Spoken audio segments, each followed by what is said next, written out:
fun of by my family, by my brothers and dad, if I go over too much. So we are. What's that? Believe so. Probably it doesn't sound like it's on, does it? Is he turning it up? Okay, good to go. If you can't hear me in the back, let me know, and I will try to speak up. Before I get really going, I did want to mention, I think we mentioned it last night, feel free to peruse any of these materials over here that were shipped in. My wife actually shipped them in. She works for Focus Press as kind of the administrative assistant. So she shipped those in. If you got any questions about it, let us know. There's all kind of stuff over there. So yeah, make sure and take a look at those. But we're going to continue kind of with this theme of the family. Obviously, when we're talking about leaving a legacy, leaving a lasting legacy, where does that have to start? With families, with individual families working together to leave a legacy for them and their kids. And this is one of those things that we're going to be talking a little bit later on about why we're losing our children and what can we do about it. Society has done an incredible job of devaluing that word family.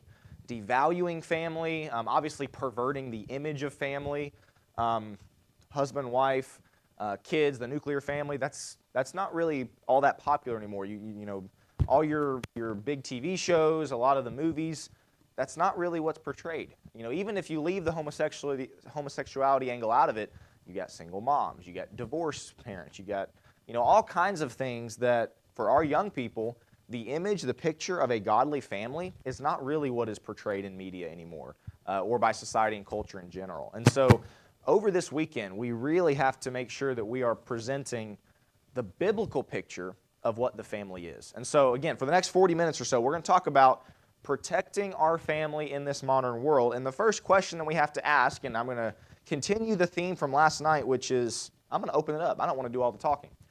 What are we protecting our families from? Because that's the first question we have to answer. If I go back to this slide, protecting our family, great. What are we protecting our families from? Satan, okay, that's definitely the overall broad answer. Yes, sir? The way the world thinks. Okay, the way the world thinks. You want to elaborate a little bit on that? Well, the way you think and establish your moral values. Okay. Things that are acceptable. Sure. I like that answer, the way the world thinks. What else? What are we protecting our families from? Corruption. Corruption, okay. What else? Any other answers? Because if I'm telling you, you got to protect your family, and you have no idea what you're protecting them from, good luck trying to protect them. Any other answers? Yeah. Yeah, go ahead. From the godly path to the worldly path. Okay, Protecting us from falling off that path. Yep, basically what we've talked about for the last two sessions, last night and then this morning, the worldliness angle. What else? Anything else? What are we protecting them from? Yes? From other people. Whenever we're in the store, it's like, stay by me, don't go walking off. Yep. Because, Yep. we unfortunately, younger kids. Oh yeah, for sure. Even knowing it. Physically So, speaking, right. Yeah, we've turned into that society of, be close to me, or, Yeah, absolutely right. Yep. Well, ultimately, we can be protecting them from losing eternal life. Losing eternal life. Saw a hand up over here. Temptations, yeah. Okay, absolutely. Absolutely, that's a great one. I saw a hand up over here. Deception. Absolutely. Hand up back there. Yes, sir. I think they need to be protected from the schools and teaching. Schools and teaching. Schools are teaching. I would 100% agree with that. Yes, sir, go ahead. I was just going to say, years ago, before I was a Christian, I had someone ask me if I was saved. Mhm. My answer to him was saved from what? Yeah. And that's kind of an open question because that list is really long. Once you become a Christian, you realize how you are saved from a lot of things, and not just only eternal condemnation. Right. You're just saved from the world like all these things. That's a great point. That's a great point. I have got 4 categories, because as I was sitting down preparing this and thinking, okay, how do I want to present this? I really came up with 4 kind of overarching categories that just about everything else can fit into as far as what are we protecting our families from. The first one, and we're going to go through each of these, but the first one is educational indoctrination. and that goes to what was just brought up there in the back. Our kids are being indoctrinated by all kinds of things, and I will, again, I'm going to elaborate on each of these, and we're going to continue on. But educational indoctrination is the first one that I thought of. I think it's kind of obvious. Secondly, we've talked about it a lot already, but it has to be included on here. Worldly media influence. Have to protect them from that. Thirdly, worldly peer influence. We got to protect our families from that as well. Obviously, again, we've talked a lot about media. I haven't talked a lot about peers and how much that can really damage our families, our kids' chance of making it to heaven, of being a Christ-like disciple. And then fourthly, lukewarm Christianity. We're going to spend a lot of time on that one here at the end. But to me, those four, and again, there's a lot, but I think those four are the biggest threats. I think when we're asking the question, what are we protecting our families from, these four make the top of my list. And I was talking to Julie before. I've got a 2-year-old and a 4-month-old. As I'm thinking about how am I going to protect them as they grow, as new things come their way, as there's new challenges they have to face, these are the four that I'm looking at of what am I going to be protecting them from. And so in just a second, we're going to dive into each of those. The next question, though, that we need to answer, what do we mean by protect? What do we mean by protect them? Because, just to set the stage, there is a bit of a debate between the idea of should we shelter our kids, should we not shelter our kids? I'm curious to hear y'all's thoughts on this. I certainly have my thoughts that I'll share in just a second, but again, as we're answering this question, protecting our family, we have to ask these questions first before we can go in. What do we mean by protect is a big one. What do we mean by protect our families? Yes, sir. Go right ahead. I think maybe there's a time of shelter and then a time of equipping Okay. to be able to be in the battle themselves. I like that answer a lot. That there's a time to shelter, then there's a time to equip. What else? Yes, ma'am. Go right ahead. What goes along with being in the world but not of the world? They need to understand what's happening in the world. Yep. The things that we're up against, but also be protected from them. Yeah. It's definitely a balance that has to be struck, and that's the difficulty. Did you have something to add? No, I'm just saying there's so many cases of people being sheltered and then they go off to school and they see things they've never seen. Yep. And it's exciting Yep. because they were never exposed to it. Let me share with you my thoughts on this, should we shelter them, should we not shelter them debate. Let me start with this. If you're going to lean more towards one side or the other, lean more towards sheltering is what I would say. A lot of parents take the approach of, well, I don't want to be a helicopter parent, and I'd rather get them exposed to various things, lean more towards sheltering than towards that viewpoint, especially early to the point that was brought up just a second ago. Early on, yeah, your job is to shelter them from these things. Your job is to make sure that at 8 years old, they don't know what sex is. Your job is to make sure that at 10 years old, they are not gender confused and all these things. There's certain things that, yes, you need to shelter them from. As they grow older, your goal does, I love the first answer that was given, your goal does need to move more from sheltering and more towards equipping, more towards preparing, more towards, for instance, my dad always said, and he's actually, I think, going to teach the young people tomorrow morning about this, the dangers of pornography. My dad taught us when we hit teenagers, listen, I'm not going to teach you along the lines of don't ever, under any circumstance, look at pornography. And the reason why is because he knows at some point it's going to come up. Whether or not we go out looking for it or not, it's going to show up. Whether that is in the view of soft porn, which, again, as was brought up, can be on commercials, can be in, you can view it without even intentionally doing it. And so what my dad taught us was, I'm going to show you and teach you, here's what you do when you do come across it.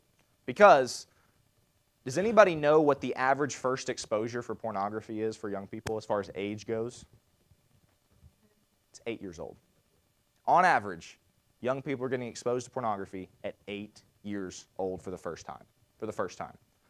And so, again, for those at that age, some shelter needs to be taking place. But by the time they hit 10 years old and questions are starting to come up, and these are things that they need to be equipped for. Of, hey, when you come across this, this is what you do. Again, you can do your best to give them a, completely eliminate everything. And of course we should, as parents, be doing everything we can to make sure that stuff doesn't come up on their phone, computer, etc. But as was brought up, when they leave the house, if all you've done is make sure it doesn't pop up on XYZ device and you haven't taught them, okay, this is what you do when you do come across it, their curiosities are going to get the better of them when they leave the home. And so that's definitely a balance that has to be struck in this debate of shelter versus not shelter. Your job, your number one job, is to prepare them for the world. Yes, sir. This has to deal with homeschooling, right?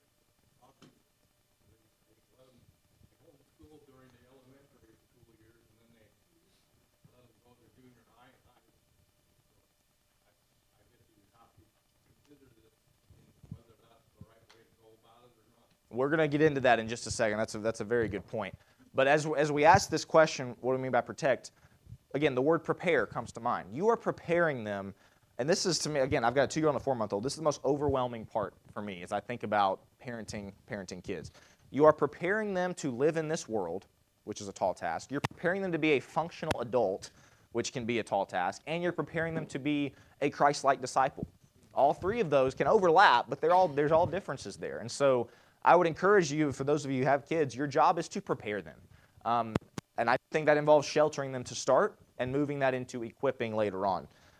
But the next question, and this is the one we're going to spend the most time on, is how do we protect them? Now that we've talked about what are we going to protect them from, what do we mean by protect, that it needs to be a preparation and equipping, you might say, for battle, how do we protect them?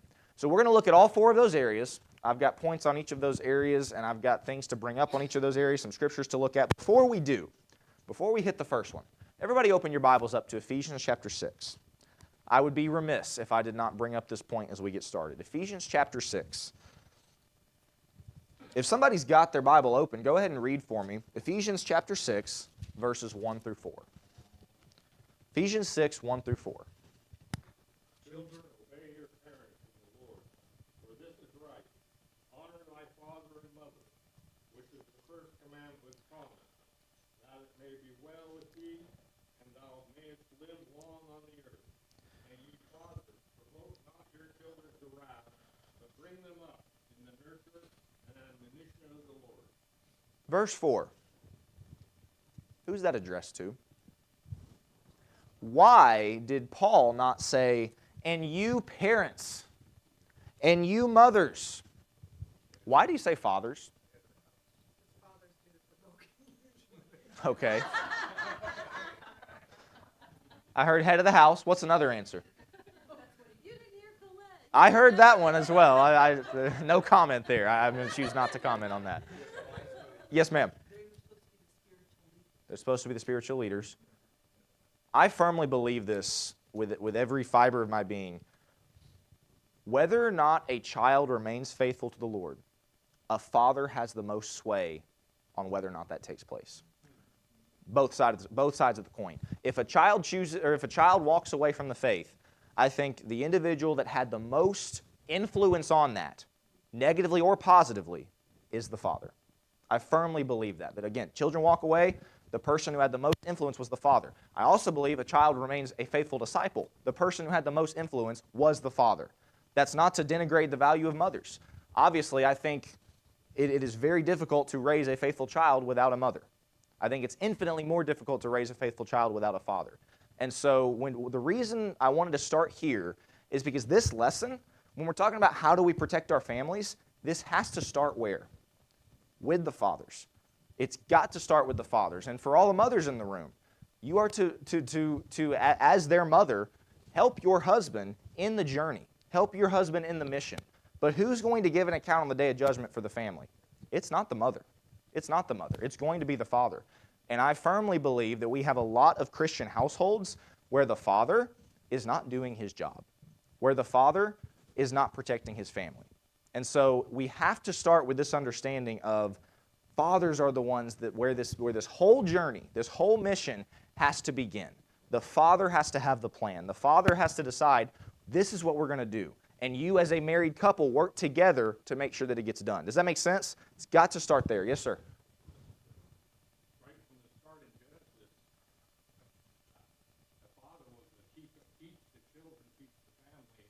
And if they would have done a good job at that, there wouldn't have been any more need for some other covenant or something. Sure. Just through the father, they be taught. Sure. Yes, sir. Do you have your hand up? That's why it was through one man that sinned. Absolutely.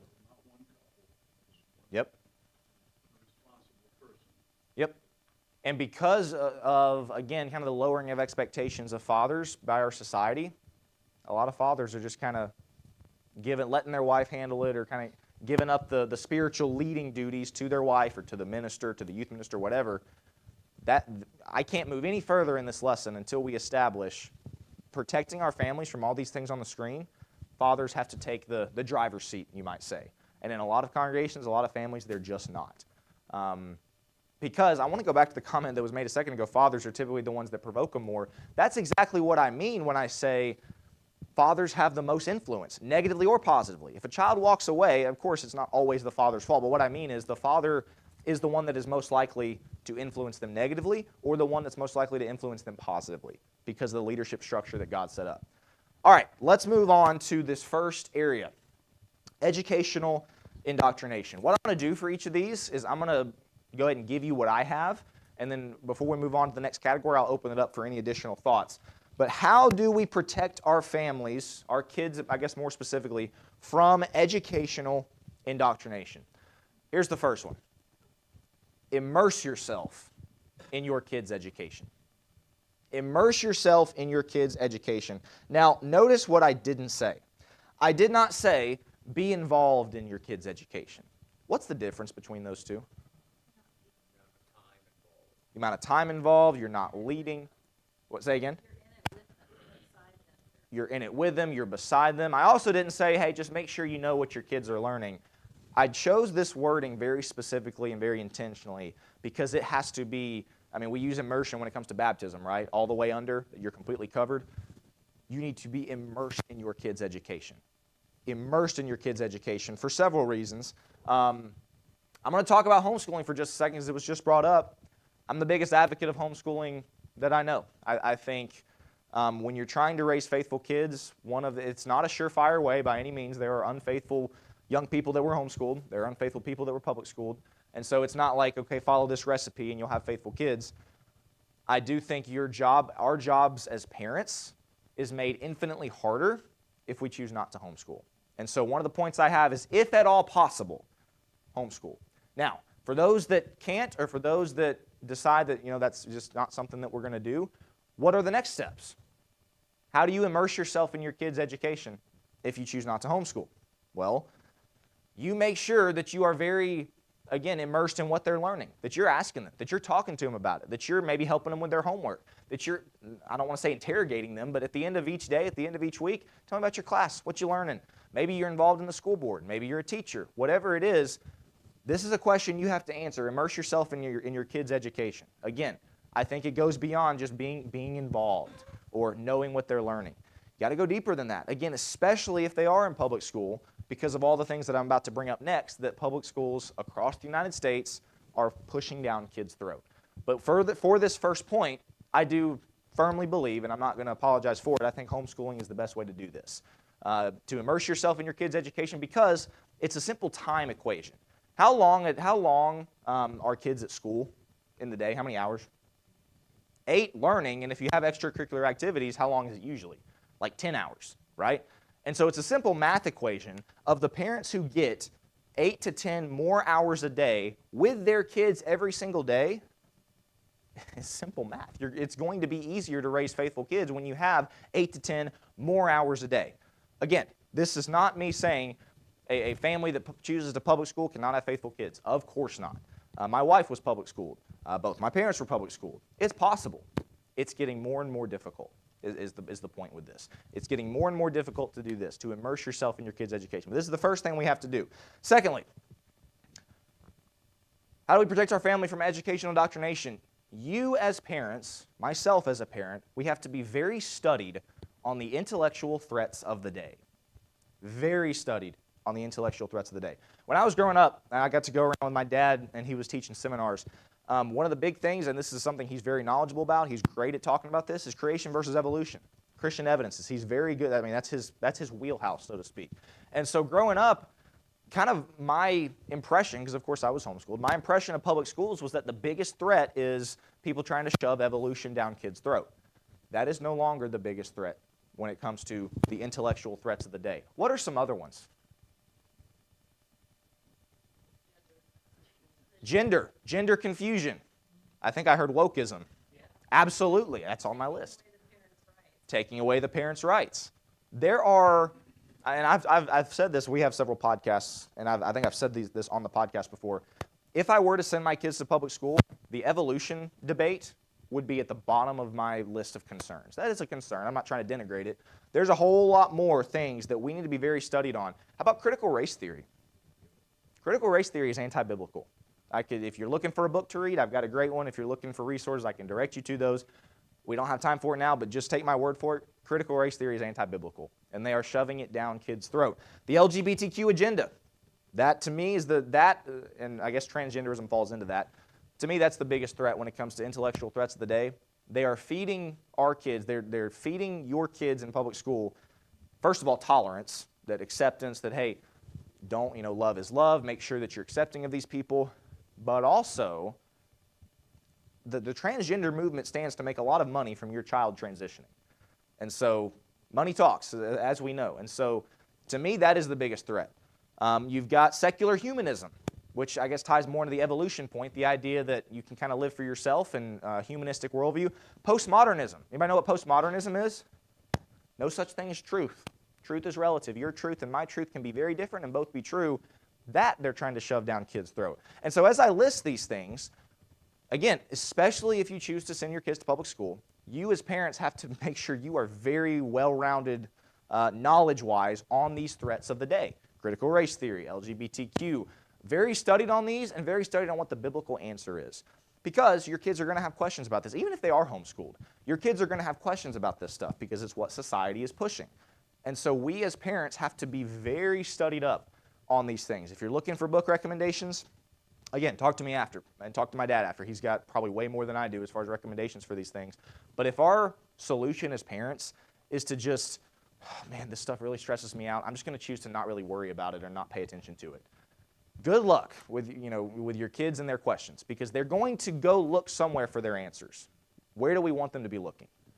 We want them to be looking at you as parents. We don't want them looking on the internet. We certainly don't want them looking, other places that aren't Christ church related, but that's where they're going to go. If that's our philosophy is, man, this stuff, it's just too much going on. I just don't have time to know all this stuff. We need to know all this stuff because these are the intellectual threats of the day. Thirdly, how do we protect our family from educational indoctrination? We got to utilize Christian apologetics. And by that I mean we need to be able to teach our kids, hey, we can set the Bible aside and prove God exists. We can set the Bible aside and prove why the Bible is inspired, why we know Jesus walked the earth, and why we know he was the Son of God.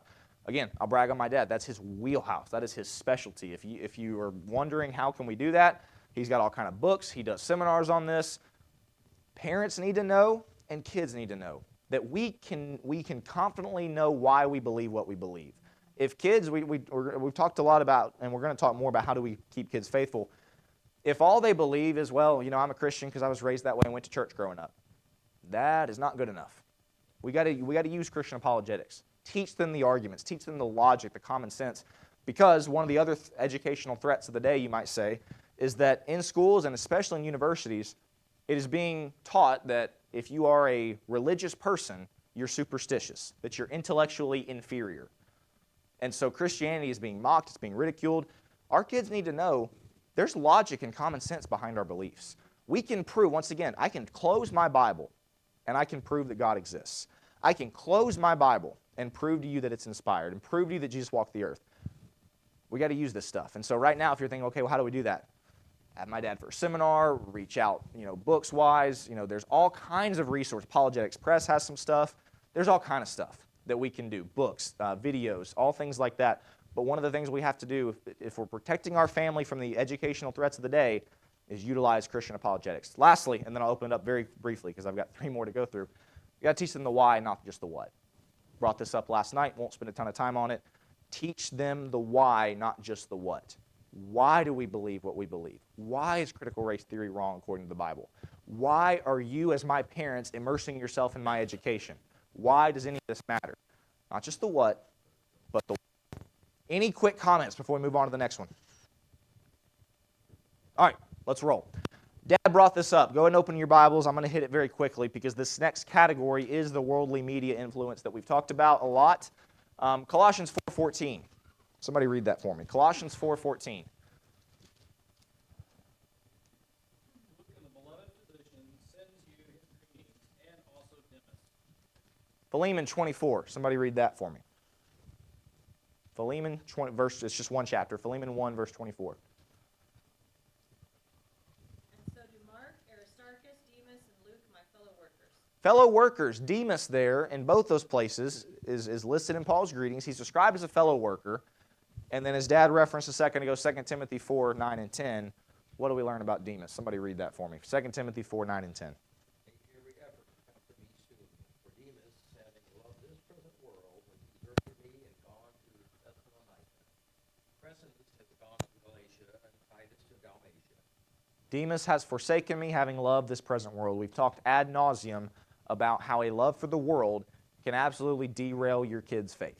And so how do we protect them from worldly media influence? I'm going to move fairly quickly because we've talked about it a lot already this weekend. Number one, be very plugged into what's going on in media and culture. Be very plugged in. Similar to the last one with the education, it drives me nuts when older, specifically parents, kind of lean into the whole, older people don't understand technology, older people aren't plugged into stuff. It's one thing for that to be a stereotype. It's another thing for parents to lean into that and to say, yeah, I don't have a clue what's going on. That's not a good thing. That's not anything to brag about. If we're going to, once again, protect our families, protect kids specifically from the influences of media, we got to know what's going on. We got to know what's popular. We got to know what is going on in culture, what's going on in TV shows and movies and music. The quickest way for a family to go about being unprotected is if you as specifically, again, I'm going to pick on the fathers here. If you as a father bury your head in the sand on everything that's going on in the culture and everything that's popular, everything that your kids' friends at least are going to be listening to, watching, etc., you got to be plugged in on things. I want you to imagine that you work at a company where you're exclusively using computers, and you have a job to do, and there is a way that you can do your job a lot easier, but it's illegal. You can some software on your computer that you can download, that you can use. It's illegal. You can't do it. But your boss, your supervisor says, comes, meets with everybody and says, hey, don't use that software, but I don't know anything about computers, so don't ask me. I'm not going to be checking up on your computer. I don't know anything about that. What is that going to tell everybody that he's supervising? I can do what I want because he doesn't know anything about computers. He's not going to be checking up on me. He doesn't know. What'd you say? But that's the point, is that if kids think, my parents don't have a clue what's going on in culture. My parents don't have a clue what I'm listening to. My parents don't have a clue what shows are popular or anything like that. We need to be very plugged in. Very plugged in. Yes, ma'am?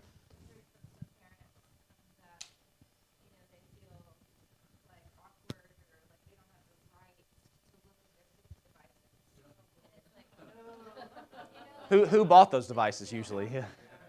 Yeah. And that speaks to a point that I'm going to get to here in just a little bit with the next category, so hold that thought, but that's exactly right. Dad referenced these. I was going to show you these sites. These are great sites for looking up movies and music. This is my favorite. It's Plugged In. Because Plugged In will not just take a movie and tell you all the bad stuff in it. It will actually, kind of in the conclusion area, basically talk about the theme of the movie and whether or not it's a positive theme, whether or not it's basically a theme of a movie worth going to. My point is this other one is called Kids in Mind, kind of just tells you, it's valuable because it tells you what's in it. And Dad did get the numbers wrong. The first category is sex and nudity. The second is violence and gore, and the third is profanity. And so these are tools. These are resources that I would encourage you to use. And again, as we're going to get to here in a minute, it's not just about giving your kids the list. It's about a whole lot more than that, teaching them, what do you think about this? Do you think this is a movie that we should be going to see? Because it does kind of force them to think for themselves on it and think for themselves biblically. But again, these are great resources. VidAngel, I don't think he brought up. It's a streaming service, costs money every single month, but you get to take your Netflix subscription, your Prime subscription, and filter shows through it. Can take out the language, can take out the scenes, and so it is one of those things that's great. If there's maybe a show that your kids really want to watch, you talk about it, you look at it, man, that's got a lot of profanity. $10 a month. You can subscribe to this. If it's on Netflix, feed it through, takes out the cuss words. It's great. I mean, these are things that I think can be really, really valuable if we just know about them. But we're going to move on, and I want to talk about social media. Oh, yeah, do you have a thought? Is it even worth watching these things if they're not Christ-centered, though? And that's a question that you and your family can discuss. That's a great question to ask and a great question for your family, you and your kids to discuss is, hey, is this even worth watching? Because some things, maybe they're not at all. And so, again, I can't give you a list of, okay, here's the shows you are allowed to watch and not allowed to watch. And in fact, what also doesn't give us the list? The Bible does not give us a list of, here are the shows you can and can't watch. This is where Christ-like wisdom comes into it. Again, I'm not somebody who says you shouldn't watch anything. Just turn it off. Just throw your TV away. I don't think that. A lot of people do. I don't. I think you can use wisdom on these things, but you got to use the wisdom. Let's talk about social media. I'm a passionate believer in this. Be on whatever social media your kids are on. This is another one. Older people. I don't know anything about Instagram. I don't know anything about Snapchat. I don't know anything about whatever. If you're allowing your kids on there, you must be on there. Why would I say that? Why is this a point you think I'm bringing up? Say again? So you can see what they're doing. So you can see what they're doing. Accountability. Parental guidance.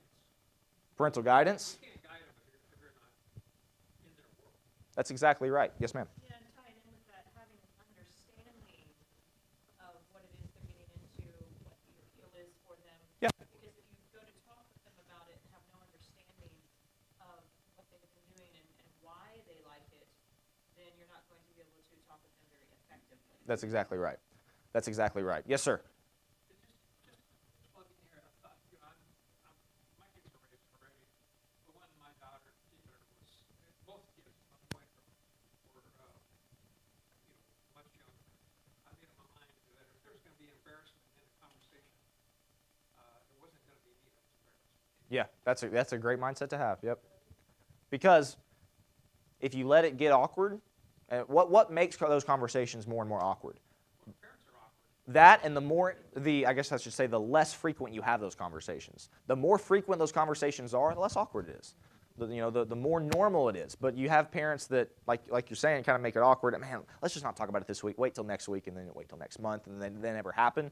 Then yeah, it's going to get really difficult. You have something else? I knew I was doing the right thing when my daughter called the post office big fat dogs. I knew I was doing the right thing. They were often enough and routine enough Yep. for her to actually name the thing. There you go. There you go. When you talk about, yes, sir, go ahead. Just saying, the media is a language, pretty much, and you have to be able to speak their language. So if, they're going to just look at you with this dazed look in their Yeah. eye, if you don't know what they're talking about, so you need to know what the language is. Again, especially as parents, if you're going to let them on there.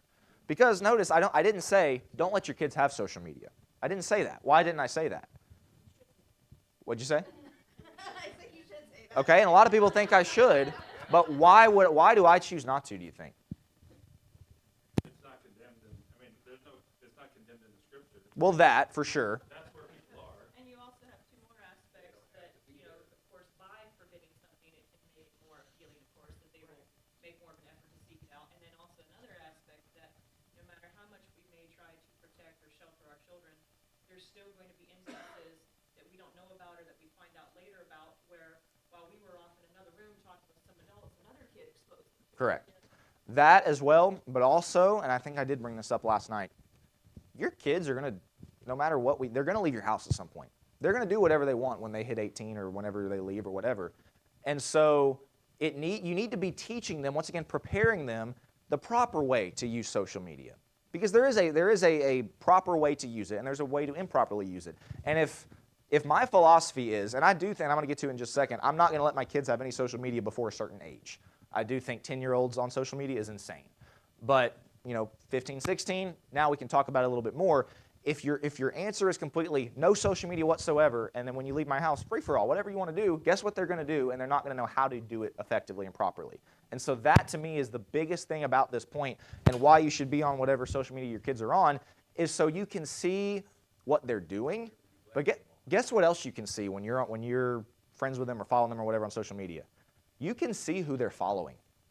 You can see who's showing up in their Instagram feed. You can see what stuff they're seeing on, Twitter or YouTube or whatever it is. You get to see those things. And again, is it that's violating my kids' privacy? Sure. I mean, they're your kids. You have that right, and violate privacy is the wrong way to put it, but you have that right to monitor them, to guide them, as was brought up a second ago. So be on those social media accounts. Yes, sir. I guess I'm kind of a has-been because I've already got my kids raised. But I had the attitude with kids that I was not their best friend. I was their father. He's stealing one of my points. I'm about to get to that. That's exactly right, though. Yes, I saw. That's okay. Go ahead. Well, also with even texting, that, you know, you can block everything, but your kid can get a text that exposes them to things. Yep. So there's programs where you receive the text first. Sure. So Yep. it's all- And then once again, go ahead, Miss Julie. You had your hand up. Sorry, go ahead. I was just thinking about the age, something that I've seen some parents or kids do is be on these social media accounts. And I think there's age requirements and to be able to even actually get an account. Yeah. And kids are, they're lying about that. So Right. it's even like a babysitter problem rather Yep. than just And they even create accounts in it, like their mom, whoever's on one, Yeah. theirs, but then they do theirs. Kids are very smart technologically. So you're saying stuff, but it's a little different. Correct. And so this speaks to my previous point, which is with how smart kids are technologically, if our mindset is, I don't know anything about that, we're opening the floodgates to whatever it is that they want to do. Yes, ma'am. I just wanted to clarify, I do distinguish between children and adolescents. So I think Sure. we're actually agreeing, because you said up to a certain age. Oh, yeah. after that. And I was thinking children as in 8 years old. Oh, 9 yeah. years old, but So, adolescents to me are I don't want to stand up here and give the impression that I've got all the answers. However, I will share with you what I plan to do with my kids. I'm a long way off from it. I don't plan on letting them have any social media before age 15. I think a 12-year-old has no business being on social media. I think a 13-year-old probably doesn't have any business being on social media. Maybe you think 15 is too young. 15, 16, I think, is right around the age where you need to start preparing them for it. And so here's the other thing. There's a lot of social media apps. TikTok will not be allowed in my home. There is no, again, TikTok is one of those that I think it's an LGBTQ training ground. First of all, and it ruins kids' attention spans. It's bad for their brain. But as far as the content on TikTok, the short form video, my kids will not be on TikTok while they're in my home. And I'm going to teach them why. Not just here, well, you can't be on it. I'm going to teach them why. Snapchat is another one. They will not be having Snapchat while they're in my home. Thankfully, the popularity of Snapchat's kind of going away. But that's one that there is one purpose for Snapchat and why it was invented, and that, you know, it's so you can have conversations and send pictures that disappear. So that's pretty obvious why that one was invented. The other ones, though, that are a little bit more nuanced, Facebook, Instagram, X now, not Twitter, X, YouTube, a little bit more nuance to that, and I think those are ones that can be done properly and can be done at, Be Real is another one that's new. I don't know how many of you have heard of that one. There's a lot on there, and so we have to make sure that we are monitoring which apps our kids are on, which ones are valuable, and be on those. Be on them with them. If they've got a Be Real, be on the Be Real with them. If they've got a Facebook, make sure you're friends with them. If they've got an Instagram, follow them so you can see, again, you get to see who are they following. Whose pictures are showing up in their feed. And it's a monitoring thing. This is important, and once again, I've got on here for number 3, teach them the why, not just the what. Why are you not allowing me to be on TikTok? Why is Snapchat not an option? Why are you following me on Instagram? Teach them the why, not the what. This is, again, can't overstate that. I can't emphasize that enough when it comes to social media, because social media is a part of our world whether we like it or not. And it is one of those things that I think can be done properly. I think it can be done very evilly and very immorally. And we have to make sure we're training our kids in the right direction on these things, because it will influence them. We as parents get to decide how much is it going to influence them. Any other thoughts before I get to, I got 2 more areas to hit. Yes, sir, in the back, and then I'll come up here. Yes, sir. Well, I'm just gonna, you very well said that you weren't gonna let your kids be on these things until they're a certain age. Yep. What's the alternative? Because they're gonna have spare time then. So what do you provide for the alternative to those things? Hobbies is my answer. Hobbies, schoolwork. The kids have a lot of time. Something I've definitely learned since I, married with kids, full-time job, multiple jobs. The most time I ever had was when I was in my teenage years. Like, just unlimited amount of time on my hands. And so to that point, make sure that they've got work to do. I'm gonna make sure my kids have a job, probably 13 or 14, honestly, like some kind of part-time job where they're working, learning how to manage money. Again, I don't have a problem with hobbies. They're going to probably learn instruments. Hopefully they're going to play some sports. Kids want to be busy. And so rather than being busy on a device, that's a really good point to bring up. I didn't even have it on here. Make sure they're busy doing other things, serving people. Again, engaged in Bible studies, engaged with Christian influences, hanging out with good Christian friends. These are things that kids need to be busy with, or they're going to fill their time up other ways. Really, really good point. Yes, ma'am. Well, and just like with the homeschooling, if you as a family are doing most things together. Oh, yeah. And they are going to learn through that mom and dad prioritize these things, and we see that each and every day because we're doing all of these things together, whether it's going and visiting people and serving other people, or we're going as a group to these events. And the other thing, and I'm sure I've got this in my lesson for tomorrow, so I'll go ahead and preview it. The family evening, nighttime of routine of everybody goes into their separate room and is on their separate devices for the night has to stop. Play games together. Play card games, board games together. Watch a movie together. Watch a family movie together. Have conversations together. Families, that's one of the biggest blessings of me growing up that I can remember, is at night, we did stuff as a family. And that wasn't always just Bible time. We, again, played cards together. We played board games together. We sat around, drank coffee together. I think that is, again, we have to get away from this. Everybody goes to their separate rooms and is on their separate device. Last comment, and then we move on. Yes, sir. I think the biggest thing now is you need to have your meals together. Oh, yeah. Absolutely. We'll talk a lot more about that tomorrow. I'm going to get killed. I'm 3 minutes over already. So let's roll on. Worldly peer influence. You don't have to turn there because it's on the screen, but if you want to write it down, 1 Corinthians 15:33, I think everybody has this one memorized. Do not be deceived, evil company corrupts good habits. Very biblical principle. I firmly believe that your kid's peer influence can be more damaging to their spirituality than the media influence. We talked a lot about media the last, 3 sessions. I think peer influence can be a whole lot more damaging because I've seen faithful Christian families raise faithful kids, good social media regulations, good media regulations that they're not doing things they shouldn't do. They get in with the wrong crowd at college, their spirituality goes into the tank. They get in the wrong crowd in late high school years, their spirituality goes into the tank. And so worldly peer influence is a threat to our families. We've got to make sure that we monitor this very well. I'm going to, again, move very quickly. Point number 1, be incredibly involved in your I put friendships. Kids' friendships is what that's supposed to say. Be incredibly involved in your kids' friendships. Not just know who their friends are, but make sure that you are actively engaging with their friends when they're coming over, talking to them. Hey, what's new in your life? What are some things you've been doing? That way, number 1, your kids' friends know, oh, their parents are really involved. Their parents want to know who I am. Their parents want to connect with me. It helps them, but also, again, helps you. Gives you a peace of mind. My parents were pretty particular about who I hung out with, and at the time I was very frustrated with that growing up. I very much appreciate it more now because they were looking around going, is that somebody who my kid should be hanging out with? But also on the positive side, flip it around, my parents also looked for people that said, that would be a really good influence on my kid. Let me give them opportunities to spend time with this person.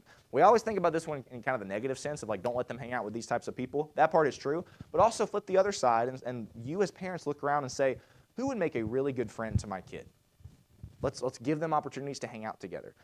And again, you're going to make judgment calls sometimes that maybe you're wrong. Maybe a kid seems like a really good kid, and he's not. Maybe a kid seems like a kid that's not a good kid, and he is a good kid. But the point is, be involved. Be incredibly involved in your kids' friendships. Number 2, and this is the point I was talking about, be willing to be the uncool parent. You're not their friend. You're not their buddy. This is especially a problem when they hit 14, 15, 16 as parents transition into wanting to be their friend and kind of be the cool parent that allows all the things. That's not your job. That's not your role. You have to be willing to be the uncool parent. You have to be willing to take stances on things and say, yeah, you're still living in my house and you're 15 years old. We're doing things this way. You're not wearing that. You're not going to that place with those people. That's just, again, that's the way God set it up. And as I've said all weekend, it is not just about that, but about telling them why. Here's why. Here's why you're not allowed to do this. Here's why this is the stance I'm taking as the parent. A lot of parents aren't willing to be the uncool parent. Number 3, again, got it on all of these. Teach them the why, not just the what. Last but not least, we don't have time to hit these, but highlight them.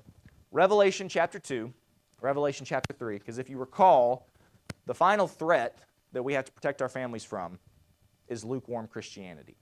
What I'm going to actually do is I'm going to save my points for this until my class for tomorrow because it's going to tie in very well. Let's go ahead and read some of these, and this is where we'll wrap up. Revelation chapter 2, we talk about the church at Ephesus. Revelation chapter 3 is the church at Laodicea. When we talk about lukewarm Christianity, where do we always go? Church at Laodicea. The church at Ephesus, there's a lot there that I think we can learn from when it comes to this point. We are going to stop right here because Dad is going to roast me for going 7 minutes over. But we got a Q&A in about 10 minutes. No, a lot of this we will get to tomorrow morning because we are going to be talking about a lesson that is very directly tied to this, which is why are children not remaining faithful? Why are children walking away from the faith? And this last point, as I bring this slide back up, of what it is that we're trying to protect our families from, that bottom one, lukewarm Christianity, you could argue is the biggest reason why children are walking away. And so I'm going to, again, whet your appetite for tomorrow morning. We're going to stop right there. We were able to cover the first 3. Hopefully everybody can be here tomorrow morning because that's a huge threat. And that's something that we have to be ready and willing to combat and have the tools and resources to combat so that they don't turn into lukewarm Christians. Any last second thoughts on those first 3 before we get set up for our Q&A? All right, we'll be dismissed.